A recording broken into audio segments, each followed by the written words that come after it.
Mga langga, mga 10:30 yung ano ko, yung breakfast ko. Ngayon inisip ko pa kung ano ba talaga ang ano iulam ko ngayon. Ang gusto ko kasi mga langga ngayon okra. Tapos ano, yung sausawan sa ano yung bagoong ganun or kamatis at saka bagoong. Yan masarap din yun. Yan ang mga ulam ko kasi mga langga eh. Yung mga paborito ko. Ano ba talaga ngayon mga langga ano, hindi pa ako makaalis kasi tulog pa yung alaga ko. Anong oras na? 7:38 pa kasi malayo pa mga langga. Malayo pa yung ano ko, breakfast ko.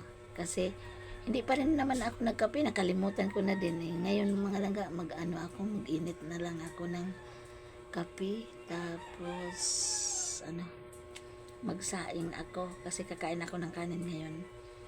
Okra ang iulam ko mga langga. Ayun. Tapos ano, tingnan ko muna yung ano, lagayan ng bigas ko kasi parang ramdam ko parang wala ng bigas mga langga para maka-order tayo. Kasi ano, mahal pa naman yung ano ngayon, mga bigas, ang sako, mahal. Tika, tingnan natin mga langga ito para maka-kilo naman din si Ate Ken mamaya.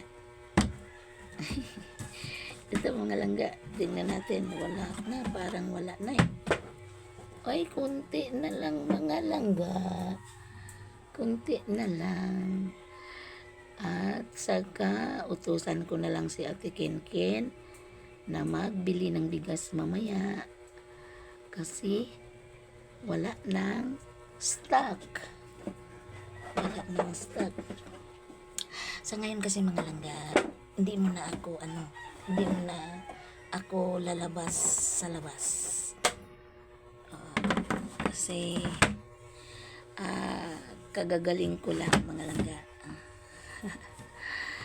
Natamad pa akong lumabas mga langga, kaya mag-utos na lang ako ni Ate Kinkin. Ngayon mga langga, ano na lang, mag-umpisa na lang ako mag-saing kasi 10 o'clock pa ang breakfast ko.